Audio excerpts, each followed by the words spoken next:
What's going on, world? How are you? Welcome back to Dave Speaks, and of course, this is an episode of Dave Speaks with. This time I'm joined and accompanied by the man, Jonah Price, also known as Gatsby. What up, Welcome. The first Dave Speaks with, 2 years or so in the making. I made the channel and started reaching out to people like, hey, you want to do an interview? Great. Okay, cool. I'll get back to you. And then I'll get back to you in 2 years. yeah, exactly. So what's going on? First, we've been talking about doing an interview for 2 years here. And the entire time I've wanted to know what you thought about the fact that MasterChef Junior eliminated Ethan. I have no idea what you're talking about. Not gonna lie to you. Ethan, 13-year-old Ethan, made dark chocolate truffles flavored with orange and coffee, and they eliminated him off of MasterChef Junior. How dare they? Unbelievable. Right? They did it yesterday on the season premiere, and for 2 years. Wow, so 2 years you've been preemptively preparing this question for me for 2 years. How did you know? It was wild. I was banking on Ethan. I had my FanDuel bet in on Ethan. Yeah. Woke up one day in 2020 and I was like, damn, Ethan's going to get eliminated someday. MasterChef Junior futures bet on Ethan. Out the window right away. You just cashed in on FanDuel. Exactly. Yeah, they got me. So what's going on, man? How you doing? I'm sure most people that watch me know you, right? Like I've reacted to you before. We run kind of in similar circles. So tell me about yourself for people that may not be as familiar. They may just know you from the reactions. Anyone that has seen your channel gets that lengthy, introspective green light intro, right, where you kind of explain yourself a little bit. I don't mean lengthy as an insult, but you're pretty vulnerable and honest there. Yeah. What's something that green light intro doesn't tell us about Jonah that you want the world to know? So the intro talks about kind of me in the music industry. Like I went to Berklee School of Music. I've been making music for 15 years now. Hip hop, fell in love with hip hop, and just love the entirety of everything about it. I just love it. Outside of music, I do actually do things other than music, which is wild. I was a competitive skateboarder for years. So Really? I love skateboarding and snowboarding and anything like extreme sports based. Freaking love it. But I've had 7 concussions, and so I kind of have to put a pause on doing anything too crazy. Yeah, Jesus. But it's crazy. Me, and I have 2 brothers. I have 2 younger brothers, and we've all had. They both had 6 concussions. I had 7. So is that the 7 in Gatsby? I'm just. Yeah. It was all my concussions. It's like, next one is going to be Gatsby. And No. Coach told us to play with our heads, so we did. Go. We played heads up. No, the next time I'm going to just be Dizzy 8. Dizzy 8. Yeah, there you go. I like that. That's good. Wow, that's interesting. So professional skateboarder. You ever hear of Donnie Barley? No, he's a little bit older. His mom worked with my mom for years here in Connecticut, and he was a professional skateboarder for a while. And nice. He used to just load me up with like signed decks and like tapes and stuff. Oh, and, that's awesome. He would just be like, "Hey, give this to your coworker's kid or whatever." That's awesome. It was cool as hell, but I was like, I skateboarded like casually. Like I was like, okay, I'm gonna go to the store. Used it as a mode of transportation. Right. I was not a big bike rider, right? I actually didn't officially learn how to ride a bike till I was 17. So I just like wheeled around on a skateboard, and then I also would luge. Never forgot. I can do it right now. I hop on right now and do it. But I would luge all the time, and it would scare the shit out of my mom. Yeah, I would like. You talking about like laying down on the daggone like sled ride? All right, word. Yeah. Okay. Yeah, but like on a skateboard. And I would I would go like on the top of like, I live in this apartment complex that was like apartment buildings going up a hill, I'd go to the top of the hill, just like fucking ride right down, and scared the death out of my mom. But or didn't scare the death out of my mom. She didn't feel more. She didn't feel more alive in that moment. I scared the death out of my mom. She felt so alive in that moment. So did I. What a rush! What a rush for her. What a rush, right? So you went to Berklee. That's interesting. How'd you get into music? Like, I mean, what was the turning point for you to even pursue going? Like to just Berklee? music in general? Yeah, yeah, yeah. Yeah. So Or hip hop specifically. I mean, whatever kind of ramped you into the music world. yeah. So my dad was a professional musician. My dad was he was a worship leader at a church. He was a recording artist with with different churches and Christian groups and stuff like that. So I was always around musicians, like from the time I was like 4 years old. Wow. I picked up the guitar for the first time when I was like 3 or 4, and started learning guitar. And the guitar is taller than me, and there's pictures of me just sitting there with my dad, like just strumming a guitar, That's and awesome. probably didn't know. I didn't know anything about it, but was working on that, and then kind of started writing songs back then, just little goofy songs like what was I writing songs about? Writing a song about Harry Potter, and then writing a song about like the hat I was wearing that day and stuff like that. Like just little things, and they were all terrible, but I was like 7, so it was okay. Yeah, of course. And Yeah, right. right, and yeah, just I played guitar for a while, and then when I was like 11, I think, I was super ADHD, super ADHD. Couldn't stay focused for anything, and so I started to kind of put the guitar down and just not do it. And my parents were like, "What if we get him a drum set? Like give him drums, because then you've got both hands, you got both feet. What are you doing with all four at the same time?" And that was the turning point. Like when I picked up the drums, that was like, "Oh my gosh, I'm home." And I'm playing drums tomorrow morning, actually. So it's something that I still do. Yeah. As like a Now, do you contracted employee. I've heard you say that. Like, yeah, I'm going to play drums. I think the other night you were live. I said, "Oh, I got to play the drums tomorrow," or whatever. Yeah. But what, like, in what regard? Like, are you like part of a band, or do you do it to make like for instrumental purposes, or like what do you do? What do you play the drums for, or who So do you play the drums for? yeah. So when I was like 13, and my dad was a worship pastor, as I said. And he was like, "Hey, why don't you, you're starting to get a little bit better. Let's play the drums. You come play with us on Sunday." And I was like, "All right, cool." So as a little 13-year-old kid playing in the main service of this, this church, I'm like, "Damn, I'm the shit." Right? Like I'm goated. And so Thursday night practice rolls around. I didn't practice at all for this. I didn't warm up. I didn't practice. I'm like, I'm that guy. I'm that dude. I can walk in and I can play this like off the top of my head. But I didn't play with the metronome.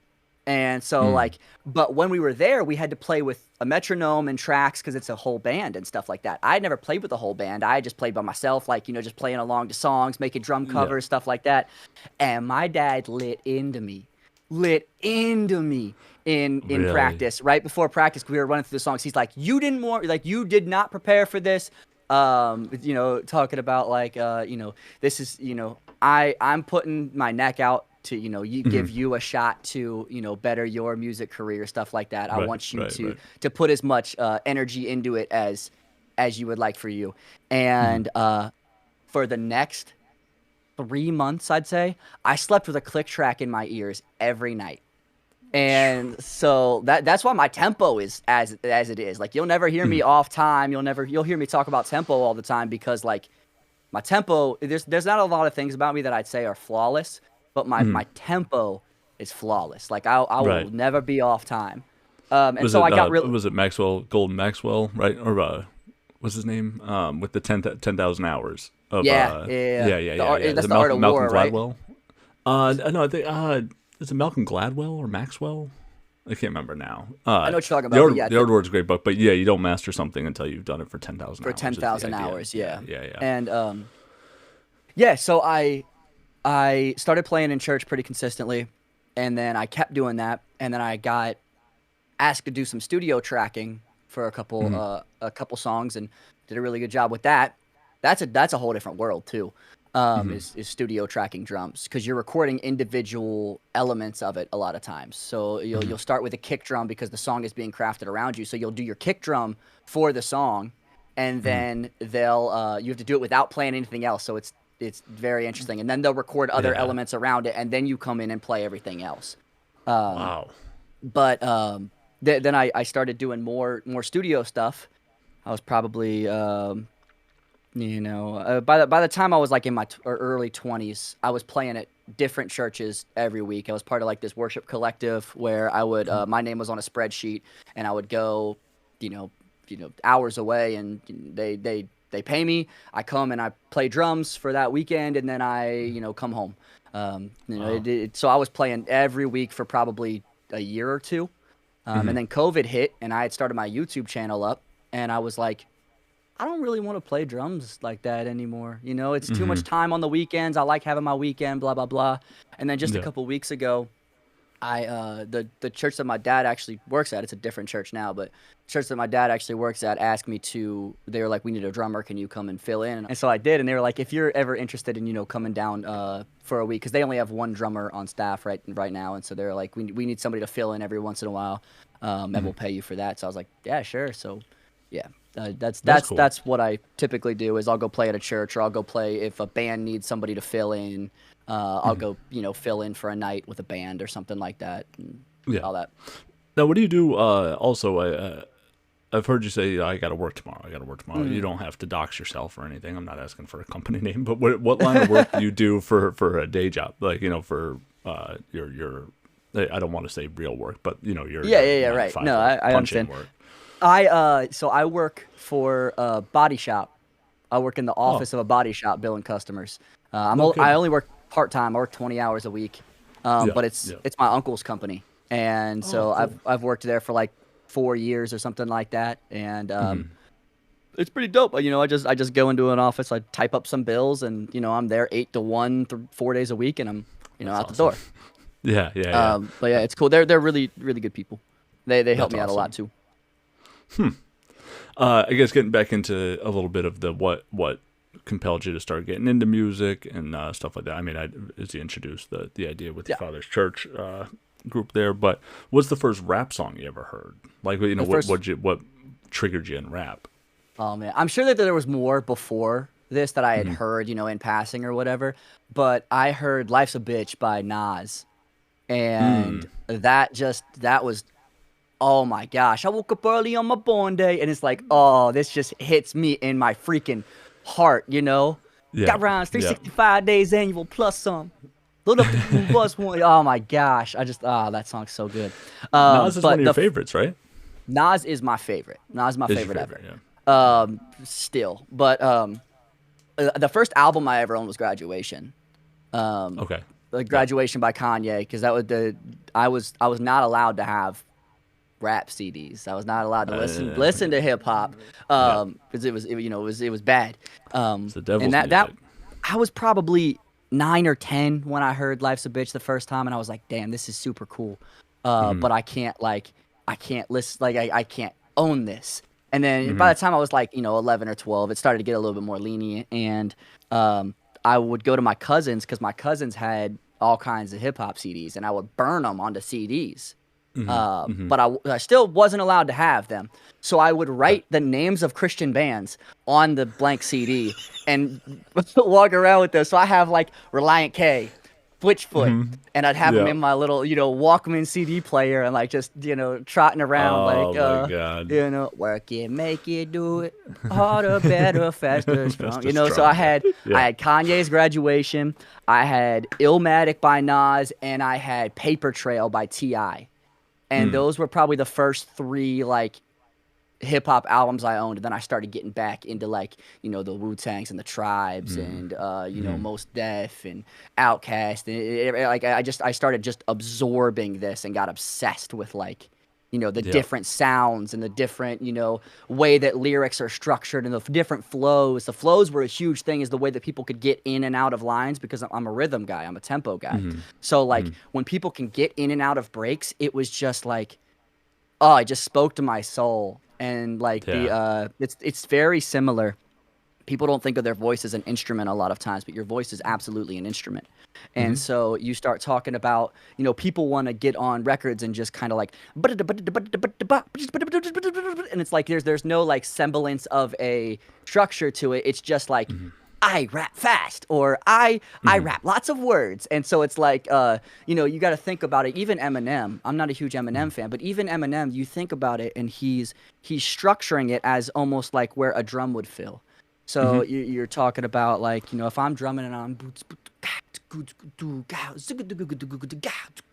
I'm not going with different tempos. It's like there has to be a semblance of structure, and that's really what I fell in love with. And I started getting really into like the culture and where hip hop came from, and everything surrounding it, and what hip hop truly meant, like what the word hip hop, what the word rap really meant, because it's not just I rap good. It's like there is a huge history and a huge there's so much that goes into creating hip hop, as far as like respect to where it came from goes, that I think that a lot of people ignore because they think I rap really good.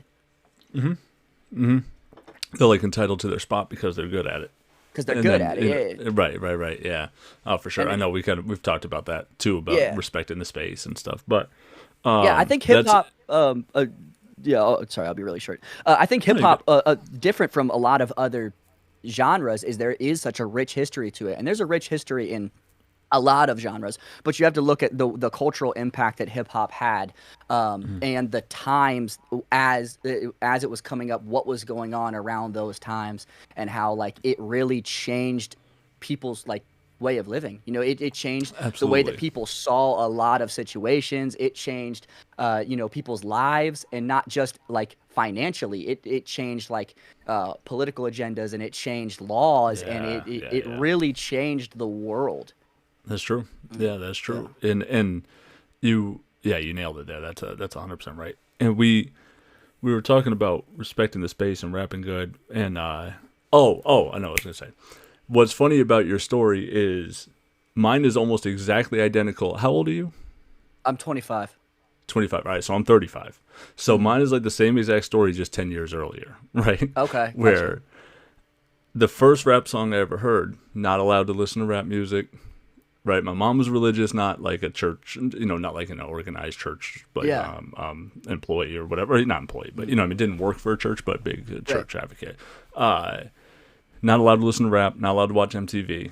We were moving between apartments, and my mom's best friend's daughter was like babysitting me, like just making sure I was good while they were going from apartment to apartment. And I was probably 6 or 7, maybe 8, and she turned on MTV, and Woo-Ha, Got You All in Check by Busta Rhymes was on TV. That was the first rap song I ever heard, right? Or recognized that I'd never heard anything like this before. Right. You know what I mean? And that's a wild video for your first video to experience. You know what I mean? Like, I'm like, what the fuck is this? Like, it's got the fisheye lens, and he's all, you know what I mean? Like, all over the place. And I loved it so much. I was like, this was crazy. I like the way it made me feel. It was awesome sounding. I don't even know what I'm looking for now. I'm in the world, and I don't even know how to pursue what I just really fell in love with, right? Like, what is it called? What am I looking for, And then Bone Thugs and Harmony, Crossroads was the next song that I heard. And a buddy of mine had dubbed me the tape of Volume 2 Sean Carter, right? With like Hard Knock Life and Gigawatt and Mo Money, Mo Problem. And I had the tape, and I wrote "Thanks, Matt" on it, right? As opposed to like, I don't know, shit that I did the same thing. Too. That's so funny. and I didn't think to like name it something innocent. It was just like, oh, Matt made me this mix or whatever. Yeah. Like, so like, thanks, Matt. And my mom, one day I had my headphones on, and she heard it coming from outside, and it was like, I can't remember what song it was, but it was like, it was, unedited, explicit album or whatever. Well, ripped the headphones right off me. What the hell is this? You know what I mean? And she's like, who gave you this? And then I set him up, not even meaning to. She opens it. She's like, thanks, Matt. Matt did this for you, And then she fucking went right to Matt's house. So yeah, that's really funny that we had a very similar story. Yeah. So I know you said you started your YouTube channel, right? COVID started. You go into the YouTube channel, and I was start right performing before there. it, actually, which is so crazy. Is like right before. I was at work, and I was still full time at this point, and I had been talking about like, I wanna do something with music, blah blah. I mean, I've been saying like since I was like 15, like music's gonna be my life. I just don't know when, and I don't know how. Right. And so like obviously I was like making songs. The EP came out before I did YouTube, blah blah blah. Like I was still making music and it was still performing decently well, whatever. But obviously streams don't pay shit. So Mm-hmm. I was like, I know a lot about music. Like I'm very knowledgeable when it comes to like the production of music and the behind the scenes of music. And I would watch reaction channels. Some of the channels that I really liked. I really liked they're called Lost in Vegas. I really Mm-hmm. liked them. Mm-hmm. I liked Dwayne's channel before me and Dwayne were friends, which is funny because he Yeah. would do battle rap and pick apart battle rap bars and stuff like that. I would watch Screw's breakdowns of battle rap, Mm-hmm. and then like I would watch who else would I watch? Pretty much anybody that was watch. I really got into reactions when the Pusha T and Drake shit started Mm-hmm. Mm-hmm. because like that I love that Pusha T diss is still one of the greatest diss tracks of all time in my opinion. And I Yeah. wanted to see Yeah. how many people could pick that song apart and hear what I heard. And so Mm-hmm. like I watched everybody's to that one. I watched Shaq's, I watched Crips, I watched all these people that I later became friends with, which is funny. But then I got done with that, right? And I'm like, I think I could offer a cool perspective Mm-hmm. because I don't care about lyrics as much as everybody else does. Everybody wants to break down the bars. I don't really give a shit. I want to break down how this song makes me feel. I want to break Mm-hmm. down, the emotional levels of this song. Where's the high point? Where's the low point? What can they do from a mixing perspective that can improve this song? Everything like that. Mm-hmm. And so I just started my channel on a whim, blah blah blah. And the first reaction I did was uh, Gone. I think it was Thanos is I think the first one that I ever did Mm-hmm. by Gone, and I was just talking about the way his cadence works like a drum, Mm-hmm. and it did really well, and people really liked the way that I broke it down because I didn't really care about the bars. I was just talking about the rhythm of it. I was talking about the way that he was moving, the way that the vocals were like skating across the track, and Mm-hmm. everything like that. And then I got kept going with it, and got into some Eminem stuff and everything like that. And obviously, I was always super honest, and that's the thing is like people liked is I was like, I don't like this part, like this Right. song just doesn't hit for me like that. Which was a little different than I think what people were used to is like, I Right. wasn't Oh yeah. disrespectful in a sense, like I Mm-hmm. was like really respectful. I was like, I get where people would love this, it's just not for me. Um, Mm-hmm. Mm-hmm. and then I did the Logan Paul and Antonio Brown diss track, and it's probably still one of the most viewed videos on my channel because it got like 30,000 views in the first day. And I was walking around the house like, I blew up. I blew up. And then they're not realizing like 30,000 views on a reaction isn't shit. Like when it's not going to change your life, but I'm sitting there Right. like, Right. I done did it, baby. Yep. And Yep. then, yeah, and then Pop and Cypher happened and the Pop and Challenge happened. That just happened on a lucky. I just threw a verse up one night and then woke up and it had like 500,000 views across platforms. And I was like, whoa, okay, so this is different. Right. That was a And hard then, verse though. thank you. Yeah, that was the, The the, verse. the The verse is challenge good. was the first one that I did was, it was like I wasn't going to, I was making a reaction. I was editing it and Mm-hmm. I posted it and like with the first 30 seconds or something, somebody commented and was like, KSI just put up a challenge like 10 minutes ago. You should jump on it. And I'm like, I bet that's whatever. So I went and Right. listened to the beat and I was like, yeah, this beat's kind of whack, but like that's cool. Like I'll do Right. it. And so I just went and did some random shit and said a bunch of stupid punchlines and then did a little fast flow to grab people's attention. And then I was like, okay, how do I get KSI's attention? And then I did it's Gats because I knew he hated Dax. So I was like, it's Gats. And then he almost Yeah. kicked me out of the contest for that one, but he remembered me. Um, and then yeah, I made the finals on that one, and it did really well. So that That's kind funny. of Yeah. jumpstarted everything. It's so funny how like similar I think a lot of creators' experience is, right? Like, did you ever see the channel that I was on before with Kevin? I've heard so much about it, but I never Yeah. saw it. Yeah, so there was a guy, a friend of mine at the time, Kevin, where we had this channel called Indecently Decent, and it started as I had a podcast, a sports talk podcast, and then I tried to make that podcast into a network of podcasts, right? Like where we were going to do a bunch of different shows, and the podcast that I started originally was me and one guy that I worked with, and then we recruited actually a guy that worked at WB Mason and delivered our office supplies, and we would just wind up talking sports for a long time. And so I was like, yo, why don't you just come join the podcast? So we started this like network, and then we used to do this skit with Kevin. It was called KD Reports, and it was like completely false news and like cut-ins on the podcast. So like he would come in and just be like, it was like always this really weird thing. Like he'd come in, be like, all right, we're here with KD Reports. What do you got? And he's like, traffic update, 395 north. There seems to be traffic backing up from exits 18 to 35 as there seems to be a homeless guy sitting down Indian style in the middle of the left lane. Right? And be like, wow, that seems pretty dangerous, so we'd add in all these like sound effects, like car horns, like move it, asshole, and then he'd be like, all right, well, I know where I'm not wanted, and then it's like traffic's clearing up now, right? So it's like he was the guy that was sitting in the lane, so it was like these like really wonky fake news reports. So then we started doing I said, why don't we do our own show, our own podcast? And we did what we called the 4-Star Sports Bar Review podcast, which we would go to local sports bars and we would rate like the food, the service, the environment, whatever out of 4 stars, and we'd score local sports bars. And we did that, and that got no views. Like no one ever liked it, right? And then we started doing like fast food reviews, and then we did Munch Pack Mondays where we'd order snacks from all over the world through this subscription service called Munch Pack. And so we'd eat like, fucking goat milk taffies from Indonesia or whatever. Yeah. And no one did that. And then I started watching reaction channels. Like, yo, I could definitely do this. Like, I was like, I listen to music a lot. I am a really lyrical guy.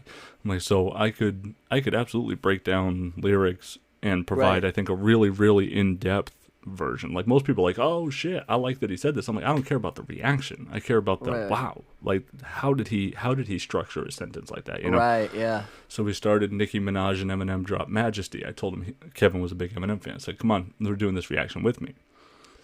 We went from like 37 subscribers to like 300 when I started doing reactions. I did like some like 2 Chainz and some other people or whatever, Danny Brown or whatever. Yeah.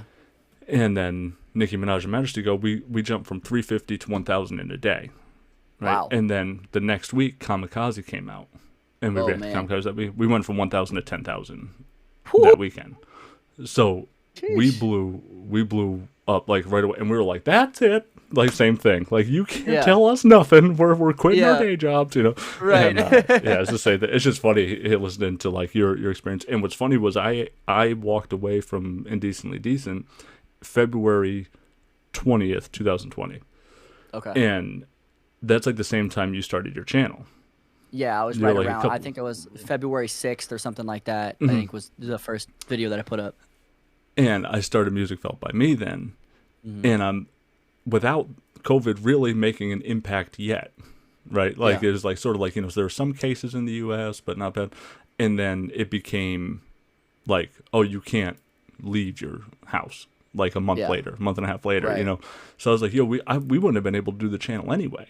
So it was like, it's crazy to have like just made the move to start my own thing just in the nick of time or whatever.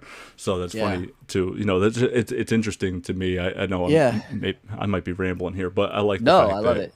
There's a lot of similarities between your story and I, even I don't from think different realms. We've talked multiple times, and I've known you probably since 2 years ago. Like, I think we met in Dwayne's stream or something like that. And we've talked quite a few times. But I've never heard a lot of your story and what you did with YouTube and stuff like that. So it's really cool to hear.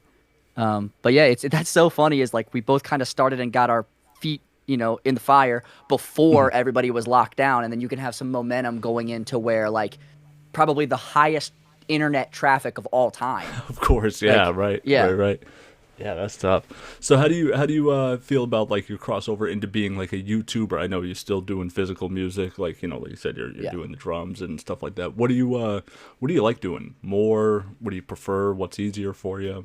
you're making songs and being a YouTuber that's putting, reactor / rapper versus, real life drummer, producer, engineer, like, what things do you prefer? First and foremost, I'm a musician. That is my baseline is I'm a musician. Everybody, they might say, oh, he's just a rapper, blah blah blah. But like, I produce a ton of my own songs, and I don't Right. produce them with, mouse and keyboard. I'm producing, I'm playing the guitar, I'm playing the piano, I'm playing live drums on it. There's songs I've played the bass on Samad's album. Like there's Oh, wow. I played guitar and drums on Saints Music and Bakery Music's EP. So like there's a bunch of behind the scenes stuff that I do for like Hmm. everybody's favorite, internet YouTube artist, blah blah blah, that nobody ever hears about because like I don't care. Like I don't care to Right. talk about them because the weird thing is like I could capitalize on a lot of things that I do, but it's just not who I am. I don't care about like appearing cool or whatever. Hmm. Like I want to chill. I want to do me. I want to make what I want to make and like just create and vibe. I don't care about blowing up. Everyone's like, "Oh, Hmm. you're going to blow up." I'm like, "I don't care. That's cool." Like sick. Whatever. Yeah. If it lets me do what I want full time and I can feed my family and buy cool shit for my friends and stuff, like dope. I'll do whatever. But like Right. Right. I yeah, I play, I play a ton of instruments, and then the YouTube side of things, I love doing live streams. I love doing live streams. I hate making videos. Like I hate making sitting down and filming reaction videos. I don't care about I hate being alone and chilling and like listening to, giving my opinion to a camera. I like the vibe more of being with other people and them enjoying something with me. And I get that you can do that when the video is posted in the comments, blah blah blah. But it's some It's different different. energy. It's different Yeah. Yeah. It's energy when different. you're in person. Um, and it's just I like that more. Um, but the production side is I think what I really have. I do a lot of things. I think the mixing side of things is my favorite. Like I Yeah. think mixing for artists is my favorite thing because you can take a song from, if you go on your grading scale of 1 to a 10, right? You can take Hmm. a song from a 1.5 to a 9.5 just with a good mix.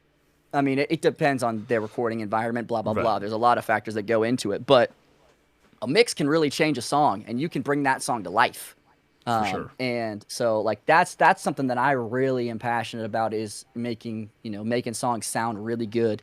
And I mean, you've commented on it pretty much every time you've heard something that I've done is like, it sounds like it's professionally done. And Hmm. like, Yeah. I Oh, like to yeah. think that I do things to a professional degree. I do And say that all the time that when it comes to like music that sounds the best, like not even just like uh, music that you like the most, you know what I mean? mhm, But like music that has the highest quality of sound. I think your songs always are up there. You know what I mean? thank you. I don't Yeah, I don't appreciate that. ever stray away from that. Uh, and there's a couple people. It's funny too how you said like there's a lot of projects that you kind of work on behind the Hmm. scenes, and it's like not that you're not really trying to capitalize on everybody, but Hmm. you always kind of have that little like little flex where you're like, I'm your favorite rapper's favorite drummer Yeah. or whatever. You know what I mean? Yeah. Like Right. No. I always say Yeah. I'm For your sure. rapper's favorite rapper's favorite Yeah. rapper. You just say you got a lot of boxes that you check there. That's pretty cool. Thank you. Uh, Yeah. so what motivates you? I know you say your sound and engineering is Hmm. or mixing is what really gets you going right now. But what's Hmm. your purpose? Like what's your? I think I really got familiar with your music from like you, not just like on a cipher or something. You know what I Right. mean? But like a song that like you created was the one with you and Sky Daddy and DK. someone else. DK on Yep. it, and I remember commenting on it, and I think you responded with, having a message is really important. And then I remember watching you react to I think Music to Be Murdered By, or giving your thoughts on it, not reacting to it, Hmm. but maybe like someone asked you about it in a stream, and you said, I just like music that has a message, right? Like Hmm. what's the point of the art? So Yeah. do you feel like every song has to have a point? And do you when do you when is fun songs, you know what I mean? Yeah. Like just doing stuff to like, I know you say you're a big like swag type rapper, right? Like you're really Yeah. saucy, you know, you're kind of a, you know, swaggy guy. How do you blend being saucy or swaggy or whatever? Slang is so stupid, but No, you know, like, there you go. There it is again. yeah. But with also being very intentional with your message too, you know. Like, Yeah, I think the issue that I have with a lot of music is when people just rap about being a great rapper. And I'm like, that's cool, but there are a ton of great rappers. So what makes me, why should I listen to you? You know, why should I listen to you? And so like the balance that I've always had is like, I don't want to rap about rapping.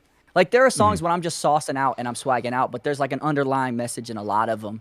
Like even on ciphers, right? Like when I get on a cipher, I want to have a message. I don't want to just be like, I spit venom in the booth and I spit really good and I write with the pen and I'm, you know, it's like, okay, cool, that's great, but I've heard it 1,000 times. Right. So I want to be different, whether it's, you know, in my sound or what I'm saying or, you know, the way that I'm presenting myself. I want to be different and I want to stick in your head. There's something like, what do they say? Like 1 million songs posted to Spotify a day or something like that. So it's like, what makes you unique? Why should I care and why should I keep listening to more of you? And there are songs when I just have fun. Like, I mean, there's a couple recently, like Prada is kind of just, I had fun. I made that song on stream, you know, with Jerome the Prince, and I just kind of sauced out on it. I'm in my Prada, Eve my bag. And then it's that chorus that really was sticking out on a lot of these. 10-4 has a little bit more. Anything that I have a feature on, I'm usually kind of just saucing. And then I keep my, you know, super like introspective message songs for when I put stuff out. But then we had like, you know, We've Only Begun, had a huge message. I Have Arrived, even though it's talking about, you know, me arriving, you know, in a sense, is like, that has a message of like, hey, I'm here. Like, I'm here. I'm not going anywhere. And it's like a statement song. Yeah, it's an anthem. It's like, you know, every time, you know, if anybody says I've arrived, it's like anybody in this community instantly thinks of I feel or something like that. So it's like that beat will never be anybody else's, and that song, like that kind of vibe of it will never be anybody else's, because it's like that. It's one of those songs that sticks in your head. Absolutely. Yeah. Fool Me Once is like a fun, goofy song, but it still has a message. Like, it's like telling a story along with it. So I think there's a balance that you have to have. I will never listen to an artist that just talks about how good of a rapper they are on every single song. You know, like if you're not telling me about what made you a great rapper, you know, think beyond the surface level, because it's easy to rap about your bars. It's easy to rap about, you know, you spitting, you know, blah, blah, blah. You can make a bar about anything like that with a like, you know, you make a simile or a metaphor and you're like, oh yeah, sick. But like, what made you a great rapper? What years of practice did you have to put in? Where did you come from that made you a great rapper? Were you down at Scribble Jams, you know, doing battle raps? Were you know, out with your homies on the playground writing, you know, trading bars back and forth? Like, what made you a great rapper? And everything doesn't have to have a message, but I think that if you're creating an album or, you know, a body of work, you want to have some versatility and some, you know, different kinds of songs, rather than just like, yeah, I'm sick with it, I'm nice. You know, it's like, okay, cool. That's good for one song, but that's all I'm going to be able to take. Right. Yeah, like Eminem's Darkness, I think, is the best song he's made. Oh my gosh, I agree. I totally agree. Because it's like, it is high level writing from like to the nth degree, right? I mean, to be able to tell this two different stories woven in between two different timelines, or not two different timelines, but oh my God, it's perfect. And it matters. It's not just, oh man, like I'm whatever. Like, I don't know. He's got a couple songs like that. I think Never Love Again, where he's doing the same thing. He's talking about a relationship, but also his drug addiction at the same time, and like really creative writing. That is what I really like. So like, what motivates you when you're getting in? I know each song probably provides a different motivation, like, you know, individually, but like, as a whole, what is Gatsby going for? What is Gatsby's purpose? You know what I mean? When going for, what are you striving for? I always said that, like, I want to make music for people that don't belong. It's like, I don't care about making music for the masses that can be mass, consumed or whatever. If one gets picked up, probably will, because my songs are like my hooks are super catchy. Like one of them eventually is gonna get picked up. That's whatever. That's cool. I'm not making it for that. I'm just Right. making music for like me. I'm making music for me, and then I'm making music sometimes for my immediate community. The immediate people that, are in every stream or in every comment section, or, we're talking on Twitter, blah, blah, blah. Like if I'm making Yeah. music for somebody else, like I'm making music for them to consume. And then if it expands beyond that, that's sick. That's dope, but it's not what Yeah. it's about for me. It's like, I want to make music that makes people feel like they are welcome, and they are valued. Um, and I always said, like, the seven in my name. I think you've probably heard this story of where the seven in my name came from. Yeah. Yeah. Yeah. Yeah. The Yeah. seven in my name is, it represents pain, it represents my pain, my reasoning. And so I never have to ask why I do what I do. It's because I know what pain feels like. And so there are times that I'm going to make songs that are super vulnerable and super painful. And they're probably not for anybody else. They're probably just for me. But people are free to consume them, because that's what the internet is. Like there's a lot on this new album that I'm working on that is just super vulnerable and scary as shit. Like That's great. That's it's great. terrifying to write on paper, and to even more so to put out. Because Right. then Right. Right. I think I'll let you in like on a little way that my mind has been working is I got really overwhelmed probably about 7-8 months ago, a year ago, something like that. And that's kind of when my music took a more like, I'm just gonna sauce out, I'm just gonna swag out approach, rather than like I'm saying a lot of personal things. Yeah. And I got very very self-conscious about so many people watching me, and so many people paying attention to every move that I made, and talking shit, blah blah blah. And I started finding myself sink into this box of like, I want to make music that if they don't hate Jonah, they hate Gatsby, and so it's almost a shield of like, Gatsby is a shield because they don't know anything about Jonah, they just know Gatsby. Wow. And then Yeah. Yeah. Yeah. I was talking to Crypt when he was here recording Buried Alive, and was talking about that kind of feeling, because Crypt is one of the nicest human beings you will ever meet in your life. He gets hated on a lot from a lot of people that just don't know him at all, but they like act like they hate the person that he is.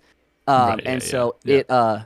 it gets he was like, yeah, he's like, it's tough, but there is a moment when you start to hide behind the image that you've created as a way to shield your true Right. self, because then if they hate your music, they don't hate they hate your music. And he's like, I'd encourage you to try to get out of that. He's like, it'll feel better when you can truly be yourself and express yourself and talk about what you've gone through, because I've had a wild life. There are a lot of things that I've never talked about on records, never talked about on streams, that I want to share, because I know a lot of people have gone through the same things. And I want to be like a place where almost a beacon of hope, or like a this dude went from blah blah blah blah blah, went through this thing, and is still here, breathing, and is on a camera talking to us. Like he's doing well on YouTube, Right. and making a life out of this. Like I can do that too. Right. Right. So that's kind of the purpose of this next album. Is it's like, it's, as like Steve that. Busa would say, it's dark room music. It's it is my inner feelings, my inner thoughts, my history, my past, a lot of things that I've gone through. It's painful, and it's gonna suck to listen to sometimes. Like some people are gonna hear it and it's gonna really hit different pressure points, because it's something that they've gone through, and they may never listen to that song again. Right. And Yeah. I'll probably Yeah. never listen to the songs again. I'll probably never perform the songs live. I'll probably never, do that, because it is painful, and it is vulnerable, and it is scary, but that's where the best music comes from. Absolutely. Absolutely. That's why I say, like, I think that's great, because I think that when you're opening up and providing something that you're scared to admit, or scared to portray, I should say, you know what I mean? Like, or put out there, I shouldn't say admit, but, things like that are only scary if you care what people think. Yeah. Yeah. You know what I mean? And, Like if you can wrap your mind around saying, "Oh, this was never for you. I don't give a fuck what you think about it."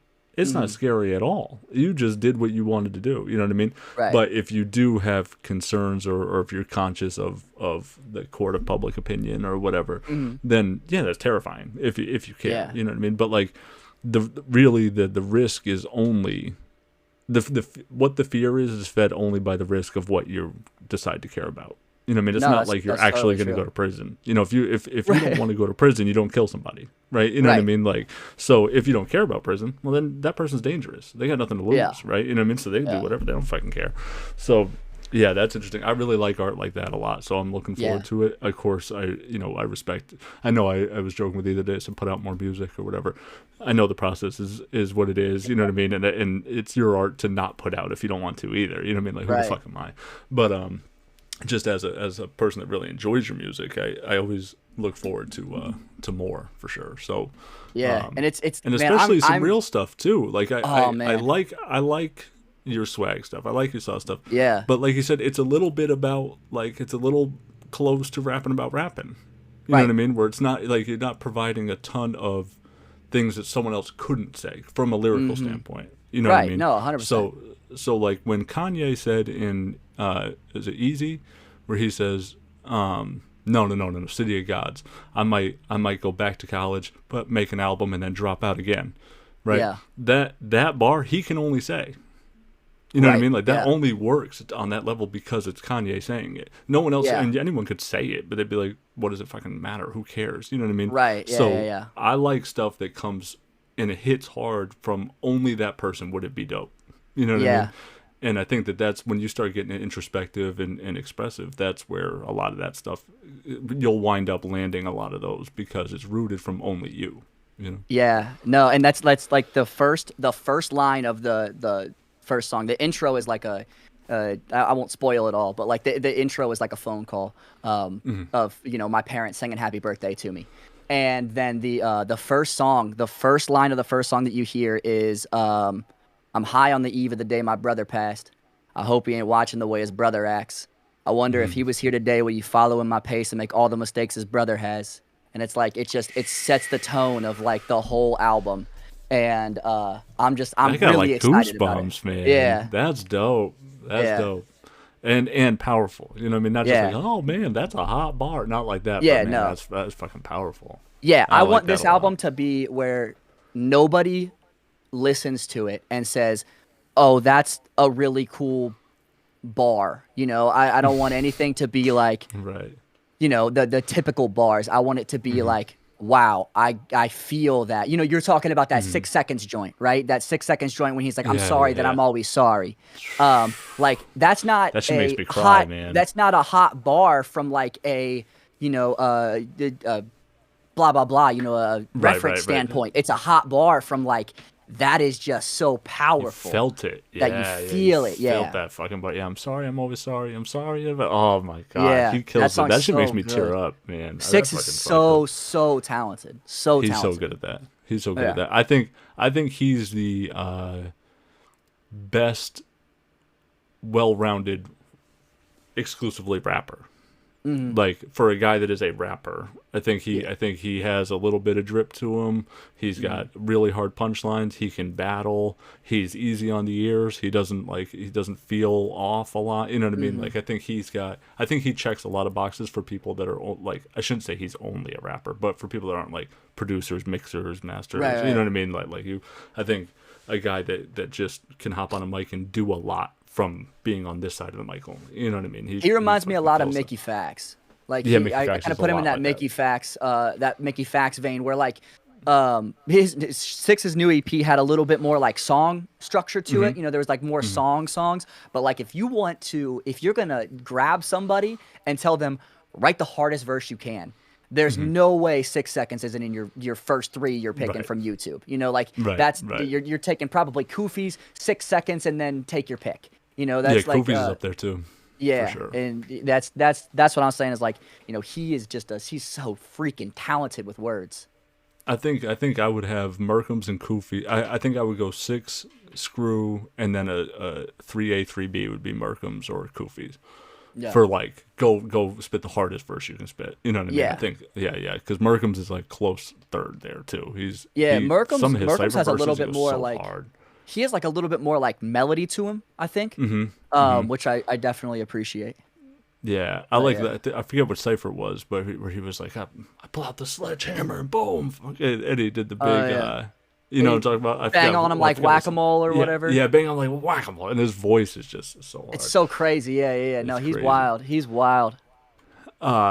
We talked a little bit about this off camera too, to switch subjects a little bit, but about community building a base, and then coincidentally in the notes I wrote losing control, which is a little bit of what we kind of talked about. But we don't have to get into the specifics of that. But how do you, as a creator, and you're very community driven, like you've commented a lot on trying to build a community and experiencing music through the lens with your community.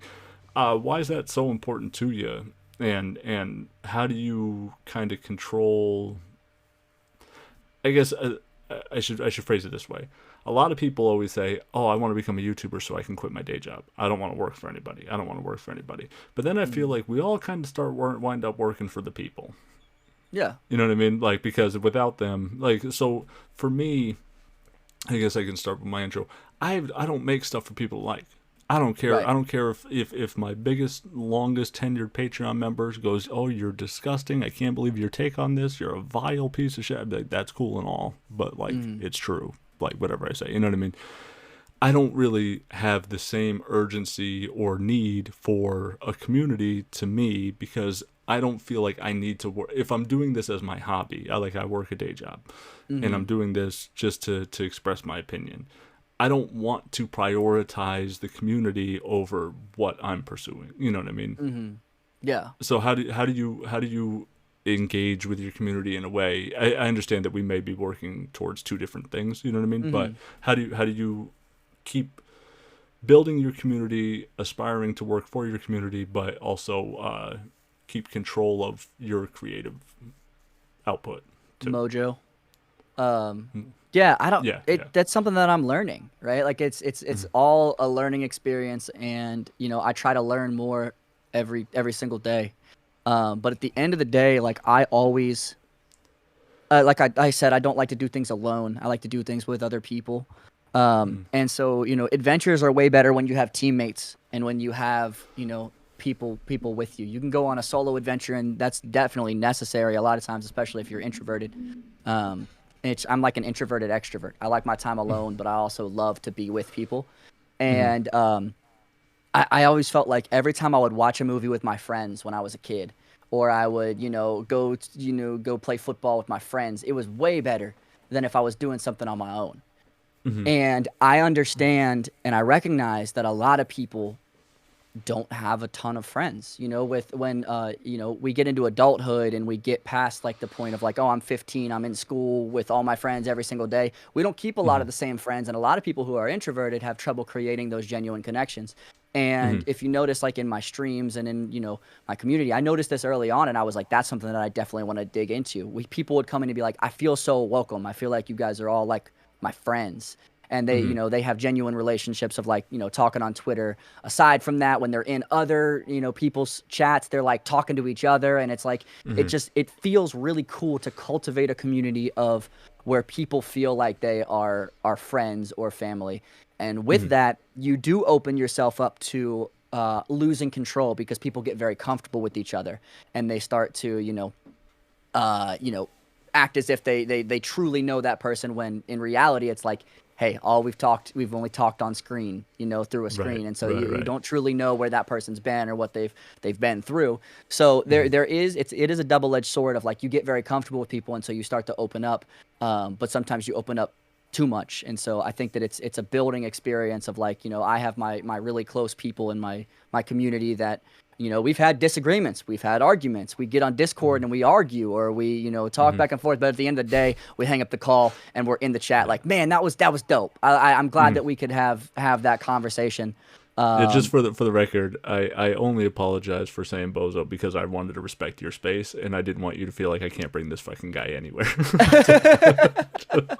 No, I absolutely loved having you in there because like we stand on the same Right. ideals for a lot of different things. Like our opinions on a lot of situations are very similar. We have, similar hearts towards different communities and people who are isolated and stuff like that. And Yeah. so I really appreciate having you there because a lot of times, I'm talking, I just freaking go on a rampage of just like, this, and then other people are like, oh, well, this, and it's just like, it ends up being me and talking to one other person. And so I like having, multiple people adding their input and their thoughts and stuff like that.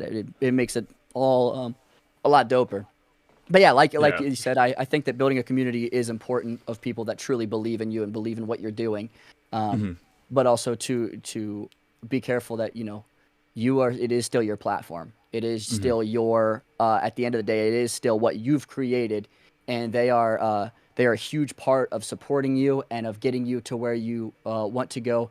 But if something goes awry, they're not going to get in trouble. You're Right. going to get in Right. trouble. It's not their face on camera, it's yours. So just Right. making sure Right. that you cultivate a community where you can say things and be like, hey, this needs to not happen again. Like, if we had situations with from another stream where it was like, things were said that wouldn't in a game that we were playing that wouldn't be said in person or something like that, where a couple people in the chat said some things that shouldn't have been said, and I was like, I'm done with this because it's not worth me losing this community and starting a war between the people within the community for a few moments of we're having fun with this game or something like that. So we'll find something else that we can do. Yeah, for sure. They also, I remember, I think on the podcast with you and Dwayne, I remember you talking about having a person that reached out to you, was down and out, and then that parasocial kind of relationship started to develop to a point where you had to like cut them off, and that's the type of thing I think where I've always kept myself really boxed off. Like, nah, I don't want to talk.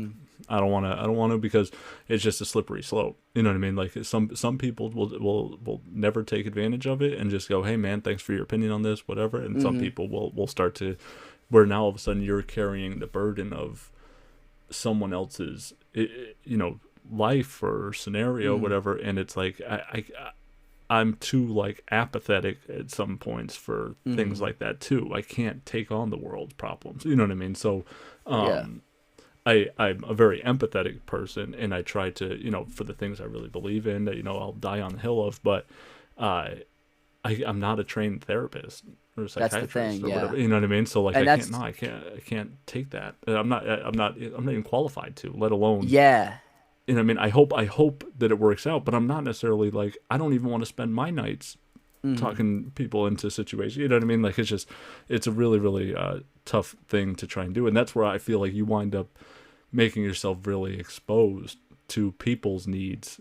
And while like the bigger community or the more accessible you keep yourself, I know you can't stay locked away forever either, because what interest are you going to garner from people? But yeah, it's a tough one. It's a tough balance for sure. Yeah, and I mean I'm always upfront and honest with people when people because people DM me, their issues or what they're going through all the time, and I will always write back and be like, hey, I care about you, and I hope that it works out great for you.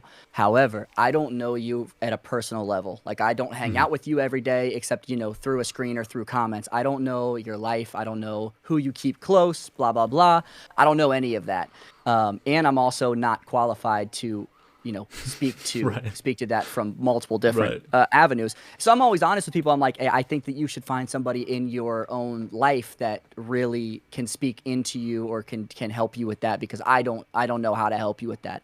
And that was something that I learned from trying to be more to somebody than an entertainer, because I'm an entertainer. I'm a person that I'm a musician, everything like that. Like, I'm not yes, we're like, I care about you, and I look at you guys as my community as like hey, we're all homies here. You know what I'm saying? Mm-hmm. But like, I'm not your real life friend that's going to Right. be able to speak to, every single, like, the things that you've gone through, because I don't see them personally.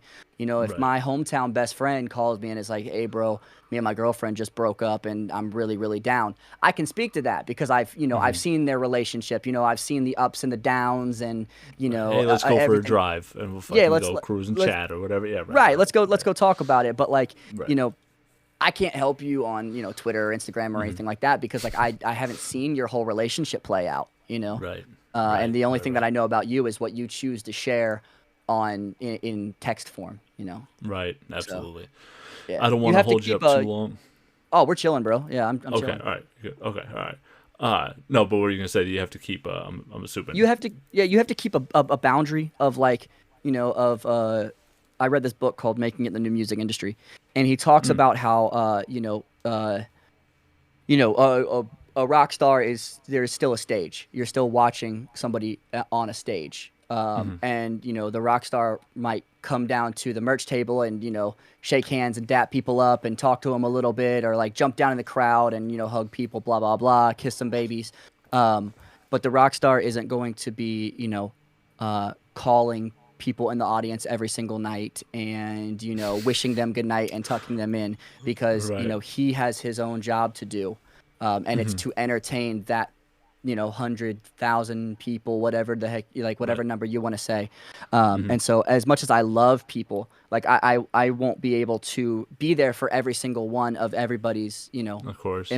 Yeah. emotional needs, and I wish I could, but that's why I have a community. If Mm-hmm. they have an issue, like they're writing in my Discord, like people talk about stuff in my Discord all the time, and I love that because um they're able to kind of bounce ideas or thoughts off of each other, and it doesn't really require me because I would be very ill equipped to handle that. That's a great point. Right. I didn't even really think about that. Like I've always viewed the community you're building is like the responsibility of you. Right. But Hmm. then you're right. A really good, healthy community, they can take care of each other. Right. You know what I Right. mean? So now like that's an actual community is about the others, not about you and the one person. So that's a good point. I never really thought about that. You're right. You could go into your Discord and say, hey guys, I'm having trouble with whatever, blah, blah, blah, blah. And then someone salty so-and-so may go, well, when I had this problem, I did this. And all of a sudden now you're Right. getting the help and you've created the space in Hmm. order for this to do, based on people's interest in watching you as an entertainer, you're providing this platform for them. Right. But yeah, that's an interesting way. I never really thought of it that way. That Yeah. the community can help each other. You don't need to be the one that's responsible for helping them all the time. Right. Yeah, Yeah. that's a good No, point. that's the cool thing about having a tight knit community is it's like they kind of just talk to each other and they're Yeah. homies with each other. So I don't have Hmm. to constantly be entertaining people because they have their own lives. Like everybody has their own life, and so then sometimes their Right. lives in our lap, and they're just homies when they talk on the Hmm. side or whatever the heck. So That's that's true. I got to give what's his name Chupa credit. He sent me a friend request after oh, that night. Travis. Is that Yeah. Travis? Is that his name? Travis? Yeah, yeah, Yeah. yeah. Yeah. I said I was like, oh well, I give him credit. I said I was thinking about it because I I know one day me and Mike Ross were getting into it in Yeah. your chat, and you're like, guys, hey, off camera, and I was like, I can't. He's blocked. Like I blocked him a long time ago. I can't Yeah. even interact with him. But and then the with Travis, going into all the conversation the other night, I was thinking like, man, the Gatsby's probably thinking like, this fucking guy, I can't take him anywhere. He just No. he's always causing problems somewhere. Dude, no, I Uh, texted you and then I DM'd Travis and I was like, guys, I freaking love that shit. Like yeah, yeah, yeah. I love debates. Like a healthy debate when it stays, I mean, obviously everybody is going to have their own opinion, right? And everyone is going to feel really strongly. And I might completely disagree with you sometimes, or I might completely disagree with, somebody else sometimes. But at the end of the day, it's like we're all human beings that have our own opinions and belief set that's been formulated. Do I think some of it's wrong? Yeah, but I'm not going to change your mind. Right. So the best thing that I can do is just, have a conversation, keep it respectful, and be like, damn, like let's freaking run this debate. Like, we've seen like, people have way different opinions on different things. And I personally love that. Like I eat that up because I'm like, Me if too. everybody thought the exact same, the world would be so boring. It'd be Yeah, so yeah, boring. yeah, yeah. I know, I 100% agree. We have disagreed on a couple things before. that I've always wanted to pick your brain about. And I think that Yeah. 2 years ago when we first started talking about this, it was like, I really want to understand your perspective. Yeah. Every time there's like a big time YouTube rapper community thing that starts up, right? Like we're going to do a tournament, or we're going to do a cookout, or we're going to do whatever. And then it falls apart because everyone fucking doesn't really like each other, right? Mm-hmm. But we all pretend, everyone pretends like they do just for the sake of the YouTube community, right? And then when people speak out on their feelings about someone or express why they don't like someone, it's always like, oh, this person is hurting the community, right? Mm-hmm. And I'm like, I don't agree with that. I think that all right, so for two things, there's like a 2-level part of this. There's like the rapper version and the reactor version, right? Yeah. So, like, I watch Knox Hill always say, oh, No Life Shack, one of the OGs, he's paving the way for us. Mm-hmm. I'm like, No Life Shack's not paving the way for me. He's not doing anything that I can't do right now.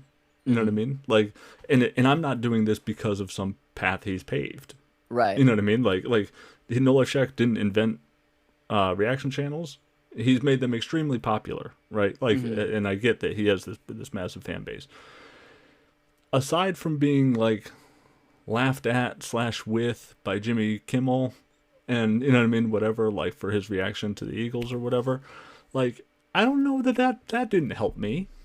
Mm-hmm. You know what I mean? Like it doesn't draw traffic to me specifically. It may get people onto his channel, and I may be recommended in some ways, but I don't feel like we are supposed to be nice to each other just for the sake of being nice to each other because we're all helping each other do something. I don't think anyone's helping me do anything. This is like helping, right? You know what I mean? Like have the conversation. We can get our two communities together, or fan bases together, and watch something or whatever. But like whatever No Life Shack does on a Saturday afternoon, it ain't got nothing to do with me. And I don't know why everyone's so scared to act like they don't like him because he's driving the pathway for YouTube reactors. You know what I mean? Yeah. See, I've never really looked at anybody else as like you said, I've never really looked at anybody else as like, well, I need them to be successful in order for me to be successful. Like I appreciate everybody, striving for their own thing, that they're doing their community, blah, blah, blah, their own community. And then we interlap. And I when I first got into this, man, I loved the big, wide community that the YouTube rap scene, quote unquote, was. Like it felt like, everybody had their own thing and they were striving towards something, but they were going to get there together. And I think that it started to fall apart. And beef started and everything like that, and I think that everybody it's the same thing with like a small community, right? Like with like your individual community is like you open yourself up to being much more vulnerable because you allow yourself to have friends in this thing. Like if I didn't have any friends in here, like if I had no friends, there's probably a little bit of me that'd be more objective than I am, but because I know people. And I've hung out with people in real life, IRL, off camera, no recording happening. That's when you see people truly, and they could still be putting on a front. I don't know, but I feel like I'm a good judge of character. So there are people that I've met in real life that I'm like, I know this person's intentions and this person's motives, and I know what really pushes their buttons. So it sucks to see, other people that also have that relationship, go at each other. However, I think it's kind of dissolved in a sense. I don't think that the YouTube, rap community is what it was. And I think that, everyone's kind of realized, hey, we're all creators, we are all independent contractors in a sense. We all have to, if we're going to make it, we're going to make it on our own. And, we're gonna, bring people along that we really fuck with. Like, my immediate, like super close friend circle on YouTube, I wanted to be friends with everybody when I first got in. I wanted to be everybody's friend, and I thought that everybody could be cool. And it's just not realistic. You pick your people and you hold those people close. You pick people that you fuck with and you rock with them. And then if other people get brought in for like a song or something like that, it's business. You don't have to be their best friend. You guys don't have to talk all the time. It's like, you rock out, you make great music together, or you do collaborative reactions or something like that. But you have to kind of keep your immediate circle small, and then everything else has to be kind of like a business relationship. Yeah. That's true, because like, there's a lot of people, like you mentioned Crypt earlier. You said he's one of the nicest people you've ever met. Crypt has never done anything to me, right? Yeah. Like, he's never done anything to make me dislike him. He's never hurt my feelings. He's never disrespected me. If anything, I was doing a school lunch debt fundraiser on the old channel with Kevin, and he just took it like I'd reacted to some of his stuff, and I think I may have tagged like a bunch of like the big YouTube rappers, and I was like, yo, if you guys want to share this, it's for a good cause or whatever. And not only did he share it, he like put in like $100 or $50 or something, like just totally unnecessary. It's for like kids here in Connecticut, you know what I mean? Like, it wasn't like a national help thing. It was just local school here, and just like a really nice thing to do. But then like, there are things about him I really don't like too. You know what I mean? Like from a creator standpoint, like. An example for me was like when he was doing the Everything Great about the Super Bowl halftime show, and then when he commented on Eminem kneeling, he said, "I'm not giving him a point or taking a point away. I'm just merely like explaining that it happened." And I was like, "You can take a stance. You know what I mean? Yeah. Like you can say I like this, I don't like this. It'd be okay for him to stay. So like, but that's through my lens, where I'm saying, be honest, be transparent with everything, right? He may not necessarily want to be doing that. You know what I mean? Like, he may want to be playing it safe.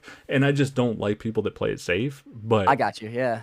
But I respect that it's their right to play it safe if they want. Yeah. You know what I mean? Like, yeah, I look at it kind of the same way as like when the George Floyd situation happened, like a ton of people were super vocal, and I think it was Kendrick who didn't say anything. And people were like at his neck about not saying anything. Like, I respect the fact that it's everybody's right what they want to speak on and what they don't. And there's probably like a good reason of like, this isn't what I'm trying to build my community on. I'm trying to build my community on sticking to music rather than getting into like my personal beliefs. And I think that's another thing of like you have to kind of separate yourself from what you've created in a sense, because you just open yourself up to a lot, especially when you get into political topics and stuff like that. I don't freaking shy away from political topics. I'm going to tell you how I feel. If I disagree with you, I'm going to say it. I've done it a million times, but everybody's not like that. Some people just want to enjoy the music and enjoy what it is. So I don't think I'll ever fault somebody for not taking a stance. Yeah. And that's, it just seemed like to me, I'm like, oh, come on. You know what I mean? Like, it seems like you're, and for me, I do believe that whenever people are not saying the thing that they believe is in opposition of what their political line is, they're saying exactly what they're not saying. You know what I mean? Like, if someone were to say like, I don't know, it kind of feels like the like all lives matter. Like when you kind of come in just to make sure that you're, oh no, I do believe the Black Lives Matter, but all lives matter. And it's like, yeah, but why do you need to feel the need to say anything in that moment if you know what I mean? Like, why point it out if you're not? I think your inability to say what you feel about it tells me what you feel about it. I get what you're saying. Like, I get what you're saying for sure. Yeah, like I said, I'll always be like, you've seen me react to like, Tom McDonald stuff or something like that, and I'm always like, yeah, I don't fuck with this. Like, I don't like the way that he just changed topics on me here and didn't explain, or like the Marlon Craft joint. I'm like, this is phenomenal. Like, I love the way that it's put together, and I can disagree with you politically and still like be chill. Like, I'm not one of the people that's like my politics aren't my identity. And I don't really care for politics. I just like humans, and I care about the rights of human beings, and that everyone is treated like a person and not like a number or not like a statistic. I really care about people, and so I'll always fight for people. and I really don't care about if if Biden is causing inflation or if Trump was making the stock market better. I don't give a fuck, like whatever. Right. I care about how you look at people and how you care about people. And at the end of the day, no politician is actually going to care about every individual person. Right. But I hope in my lifetime that I'll find somebody that I'm like, damn, I like that they seem like they care. Right. And that's where, I think you find more of that through the My Vote Don't Count, right? Like, Yeah. if you, on a local level, you'll find a lot more people that care about a lot more people down there because it's such a micromanaged group. It's easier Right. to care more about that smaller sector of people. But Yeah. what's next for creators? What's next for you? Where do you see the video creation world going now? Like, is YouTube still the way for a while? Is there another YouTube that's coming to take over YouTube? Is there TikTok? TikTok. TikTok is humongous right now. If you're not utilizing TikTok, which I am not, and I need to, I'm not either. I feel like you're missing out on a large portion of the way to market yourself. If that's something that you're into, I mean, they just allowed 10-minute videos on there. Like, they're coming for YouTube's neck. Yeah. And wow. so I think if YouTube doesn't do a lot of things to evolve, then there is a chance that TikTok can make a push, and it has for shorter content and stuff like that. But I never think that YouTube will go the way of a Vimeo or Vimeo, I never think YouTube will, because there's just too much content on YouTube and too much of a brand on YouTube that has been established. And owned by Google, right? And owned by Google, like which is right. you're not going anywhere. But Right. I think that TikTok does a really good job of supporting their creators, and making the app community based, and you're actually in the algorithm. Every couple videos are going to hit the algorithm. Like, I put up a video, it had 20 views. I put up a video, it had 400 views. I put up a video and it had 500,000 views. It's like just random things will just like pop off. And it's granted, you have to find a way to transition that into monetary. Like, you have to be able to monetize that in some way. What's the requirements there? I don't even have a TikTok for monetization. Yeah. I can't tell you off the top of my head because I'm not monetized on TikTok. I think I've put up 6 videos, and I definitely need to get better at it. I'm just bad at social media. But I think that, like, if I'm being honest, I think reactions are going to get played out. Like, I think that at some point reactions that don't offer anything, I should say. Like, that don't offer anything, transformative or anything like that. Yeah, you can say, oh, that was really cool. Oh, that was dope. Or, like, get real hype about something, or, break down one bar or something like that. If you don't transform the content in some way, if you're not explaining, lyrics to a deep degree, if you're not, you do the rating system, I really like that.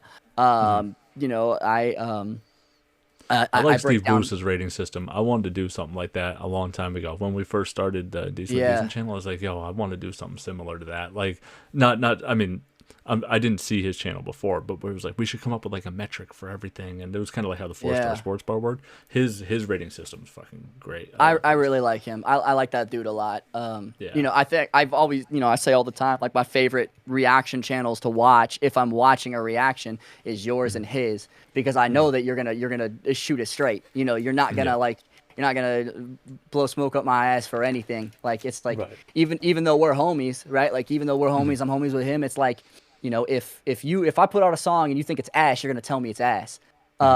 So, like, I always appreciate that, because, like, if I'm reacting to something on stream, because I really only do stream reactions at this point, and my homie sends me something, I'm still gonna say, hey, I think the mix needs work, or hey, this this really didn't make sense. Hey, I don't like that you switched top. Like, I'm still gonna keep it a buck with you, right. if I like it or if I hate it.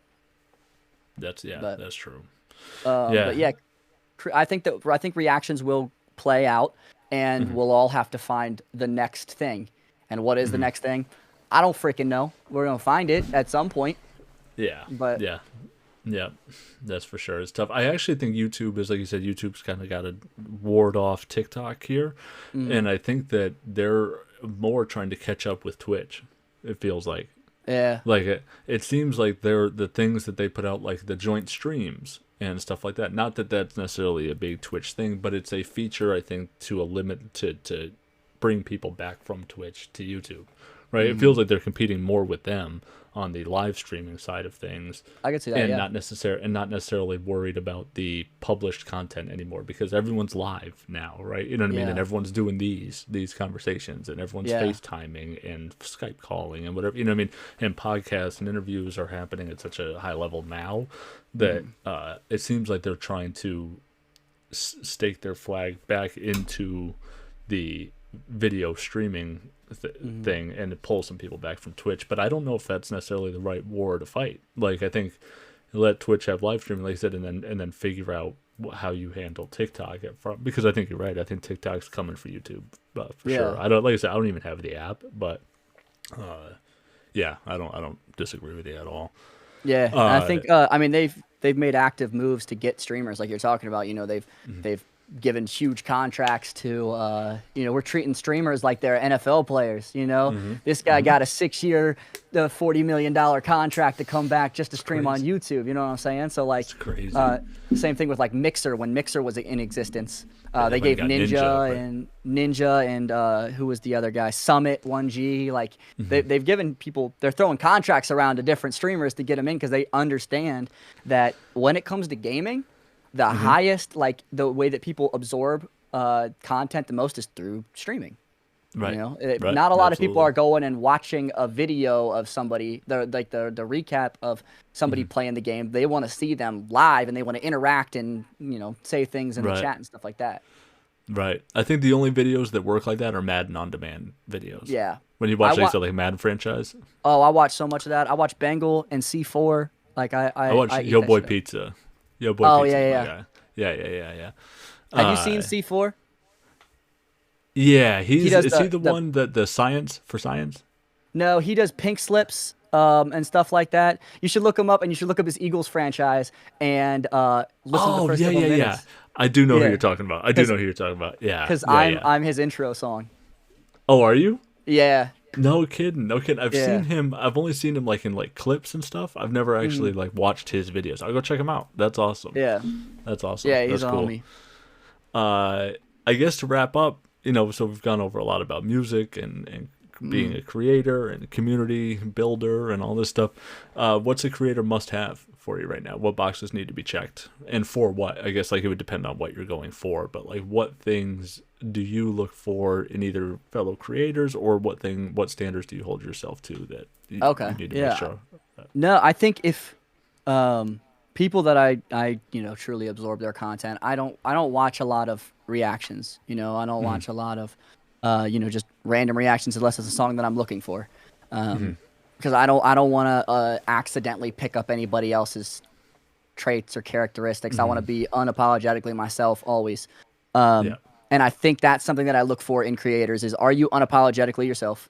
Like, are Mm-hmm, you, you know, if you say something if you say something's trash, are you gonna then go back in the next video and apologize for saying that's trash because mm-hmm. that person's community ate you alive? Or Right. Right. are you gonna leave a comment and say, "Oh, my bad. I should have listened to it again"? No, you're not. Like, Mm-hmm, I don't want people to have to do that. I want you to say what you want to say what mm-hmm, you believe as far as music goes, and not be afraid of, you know, people's community.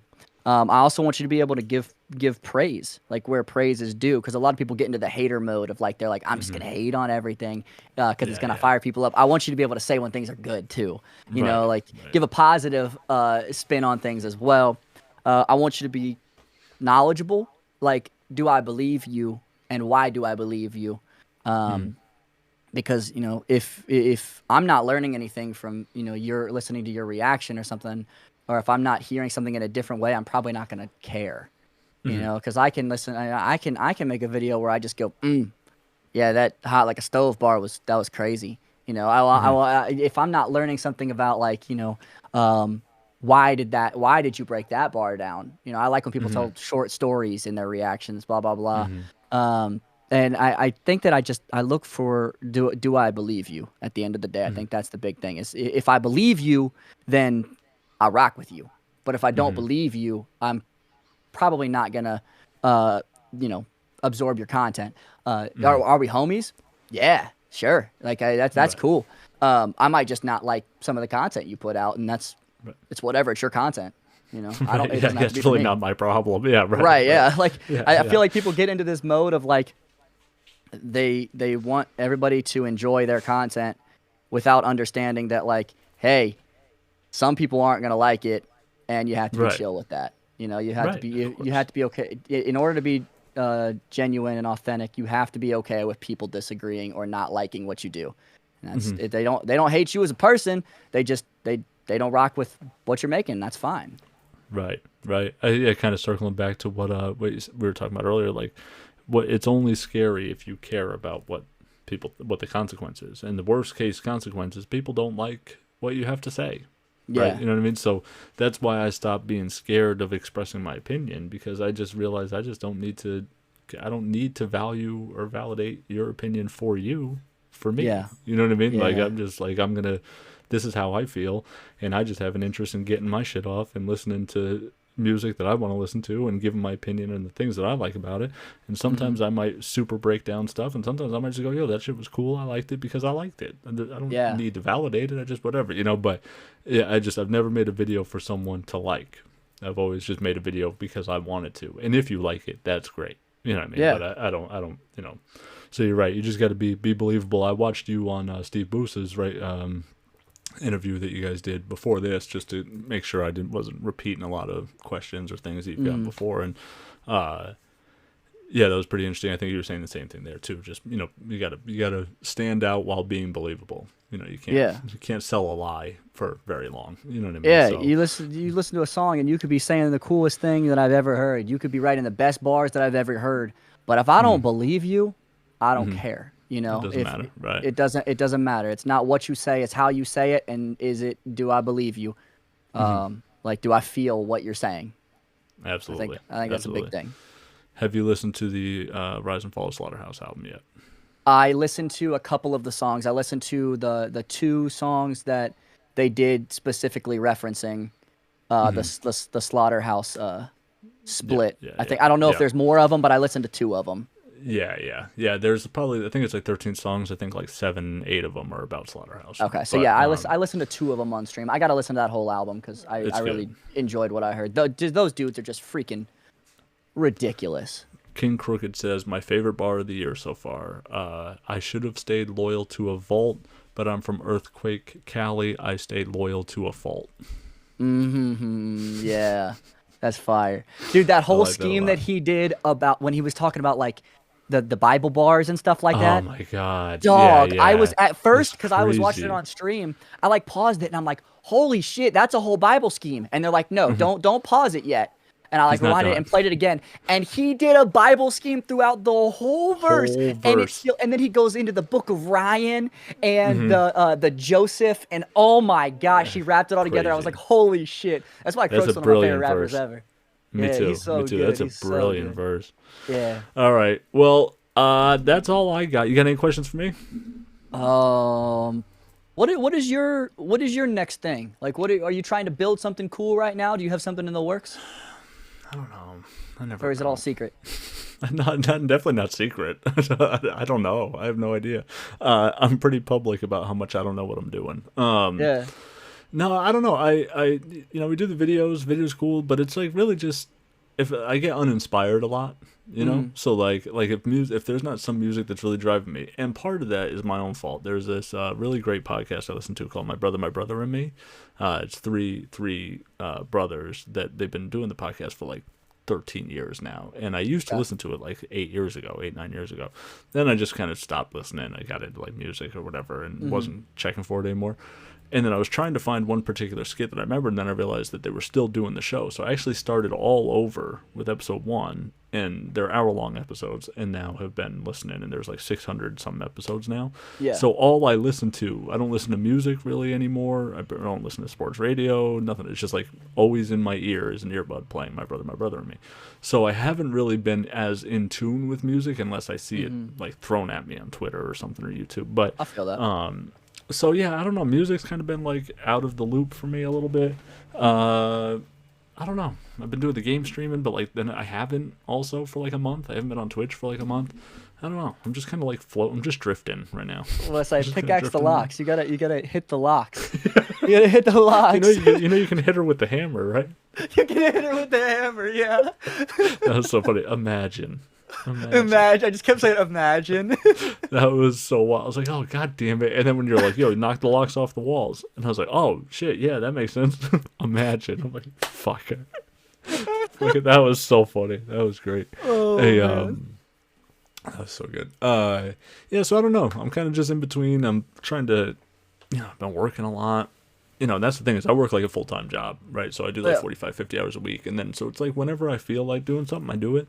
But then, I don't really have like a thing right now. Like I've wanted to do this for sure, right? You know what I mean? Like I've wanted to have conversations, and especially you and I, like I said, we agree on a lot of stuff, and also I think have a healthy dynamic to where we can kind of disagree on some things too, But yeah, I don't know.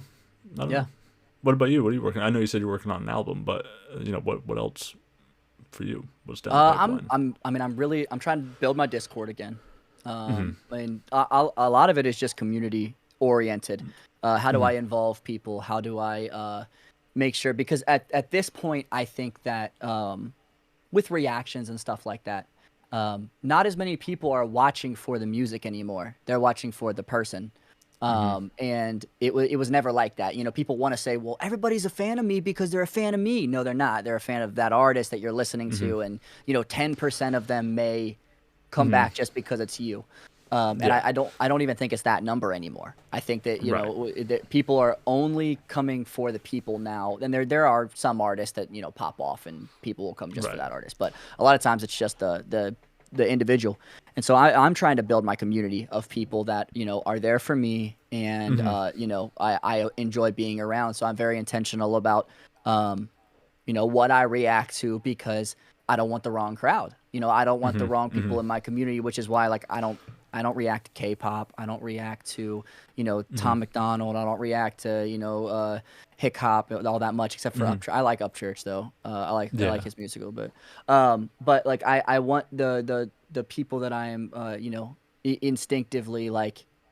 I've had really good relationships with, I've had really good experiences with, and not to say anything bad about the K-pop community or the hip hop or whatever. It's like, it's just not. I know that you're not gonna like me all that much all the time, right? Yeah, all the time. You're not gonna like. They're very dedicated, and they love what they love. And so it's sometimes hard to get very dedicated fans outside of the box and get them to enjoy, a stream where there's, I might hear country music one song and then I might hear, 5 hip hop songs and then a video talking about, some science thing and random shit, and people are just there to hang out and vibe. They're not there for one specific artist. So like I'm very selective about like what I react to because I want to have the community continue to build the community of like I want people to enjoy a little bit of everything because that's really what I am. I specialize in music, but like and hip hop specifically, but like I just love music. I love music, and I don't love one style of music. I love music, and I want to enjoy it with people. Yeah, I kind of feel the same way. Like I do love music. I just haven't been listening to it lately. But I do just have like a love for music and for like everything, right? That's why I changed it from Music Felt by Me to Dave Speaks because it felt like I kind of was like boxing myself in. Like if I wanted to get in an argument with someone about politics and do it in like an environment like this, like where was I going to put that? On Music Felt by Me somewhere, you know what I mean? Like, so it just seemed stupid, like, that I boxed myself in. So I started to do the Dave Speaks thing instead, and Music Felt by Me is now kind of like Greenlight, right? Like, it's just like a playlist. It's a show. This is Music Felt by Me, But, Yeah, so I don't know. I was just kind of working on opening up my opportunities and to express more of what I want to say. I think I just need to define what it is more for me. Yeah, You know what I mean? Like, I can feel that. I'm still kind of digging a little bit, but Yeah, I think having what is your purpose? What is your message, and where are you headed? You know. yeah, right. And that's my purpose is because I want to. You Yeah. know what I mean? Like I always say, do what you want. Like I want people to do what they want to do, and that's it. And so for me, it's like I want to convey to people and project to people that if I'm doing something, it's because I want to, and what I'm telling you is the fucking truth about it. You know what I mean? Like that there's like he's not lying to me. Like you said, you said I always cut you straight on things or whatever.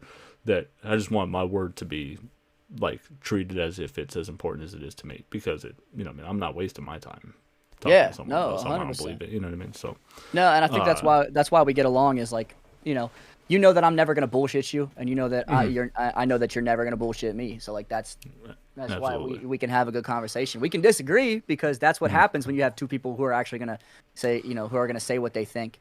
And again, I mean, there are some times where I stray away from certain conversations about people or, whatever, because like, I have personal relationships with people. So it's like, I may stay away from certain conversations of like, people not liking some people. But it's like, I always want to bait you with those.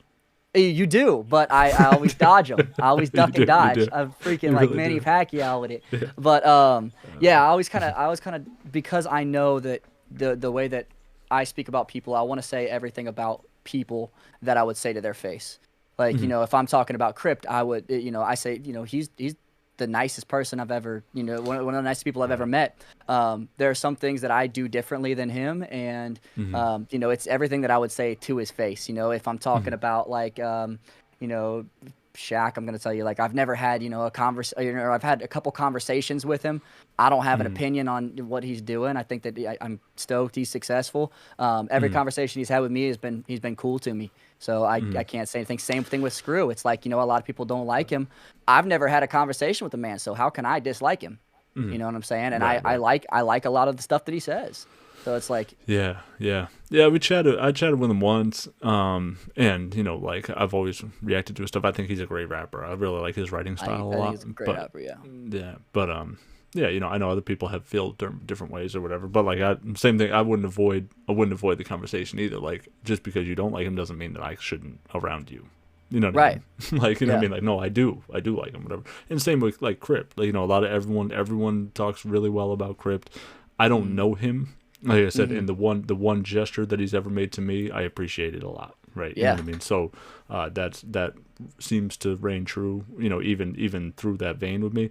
It's just sometimes as a creator, I definitely view things that I do differently, and I'm like, that's not how I would do things. But then I start realizing, like, why am I telling this person, or feeling like they should do it my way? Right. You know what I mean? But yeah, no. I will say one thing. You said we don't bullshit each other, and I'm gonna call us both out. You said you had 1 hour, and I told you we would do 1 hour, and we both lied to each other, and it's been about 2 hours. So that's what happens. Yeah, we kind of went over a little bit. Well, we could definitely do this again. We could pick this up another time. You know what I mean? Yeah. And kind of touch base again, see where the world is. Maybe the pandemic will officially be over or something. And yeah, right. Do something different. Yeah. All right. Well, I'm gonna hold you to getting somebody else on this as well, because you said you wanted to get these interviews going. I did. Once you put this one out, I'm gonna comment about it, and I'm gonna text you and ask you when you've got the next one for. When the next one, what's funny was I was supposed to have Dwayne already like a year ago, and then he was like, sorry, I went to go run errands, I forgot. And then, so I was like, all right, cool. And, okay, well, it was only right that I got to go first because that was 2 years ago. So yeah. So yeah, you still had dibs. So yeah, no, we'll definitely do that. And then if I put out 2 different interviews before you put out your album, then I'm on you. I'm on your neck. My album? I gotta. That's my baby. Yeah, I know. Yeah, I get it. you can be on my ass though. But just rush it. Just rush it for. Oh yeah, just rush it. Yeah. Well, I got more music coming soon, so. That's good. Yeah. I'm looking forward to that. I'll definitely do a reaction. Just you gotta sign up to be a Patreon member, and then I'll do it for sure. But I gotta be a tier 3. Like. No special treatment. No, hey, look, I really appreciate you doing this, though, man. I know we've kind of been dragging this around for a couple of years, but Yeah. I'm glad you actually even put the urgency, and you're like, "What are you doing Saturday?" And I was like, "Damn, he just fucking really like, like he put me in a box." Now I need to say, "Yeah, Saturday. I'm good Saturday." Yeah. So no, I appreciate you being so willing and you know, treating it like it was important too. So Yeah, I absolutely. appreciate that a lot. It was good. important. It is It important. is. Well, yeah, it is. Yeah, It is, yeah. your time is very valuable, and I appreciate you spending your time with me. Yeah, of course, absolutely. Yeah, for sure. We do this again. That was fun. And yeah, go join his Discord. Go join my Discord. I'll put links for all those down below. And Sick. yeah, go check him out on YouTube. The whole kit and caboodle. You can follow him on Twitter. He has just become a ravishing Broncos fanboy recently, but that's about it. Oh, Right? There's child! not a lot of Oh my God! Do you know that I own a Jay Cutler jersey? I know. I'm just teasing. I'm just teasing. Oh my I'm just gosh! teasing. You're really excited about it. The AFC West is stacked, by the way, before we go. Holy what the fuck is going on shit, over there? dude? Devontae Adams going over there now? To the Raiders, you got Josh McDaniels as head coach, which I mean he'll probably He's a bum. it, He's a yeah, bum. he's a bum. But man, there's a lot of talent going over there. Who else? Von Miller went to the Bills. No, Von Miller went to who the the Chargers just get? Oh, J.C. Jackson. And they got Khalil Mack. And Khalil Mack. That's right. That's who it was. Khalil Mack. Yeah, and J.C. Jackson. And then the Chiefs just got Juju Smith-Schuster. And I didn't see that. Yeah, Juju Oh went to the Chiefs. And then the Raiders, who did they get defensively? They got somebody else defensively that's a stud. Raiders He's a they get pass Chandler rusher. Jones? They got Chandler Jones. Yannick Ngakoue got Jones. traded, but yeah, they got Chandler Jones. It's going to be a bloodbath, man. That's It's gonna be a crazy. bloodbath. Just let them play each other all fucking season. Who cares about the rest Just of the league? primetime flex every one of their games. Yeah, at this point. absolutely. And then go Tom Brady. Tom Brady against each one of them. Fucking every. It should just be them play each other. Then Tom Brady. The North is going to be a bloodbath too, with Burrow, Yeah, it's gonna be Lamar, tough. and Deshaun now. That's gonna be tough. All right, Yeah. this will start a whole nother thing. Oh, All right, we'll do a we'll sports wrap it chat up. one day. All right. Yeah. That's gonna do it for me. Everyone, be safe, be real. Don't forget to pursue your own happiness. And Gatsby, do you have anything for him? Yeah, you're cool. I like you. There you go. Yeah, Perfect. to everybody out there, I like you. You're dope. Good job. There you go. All right, that's gonna do it. Have a good one, everybody. Bye.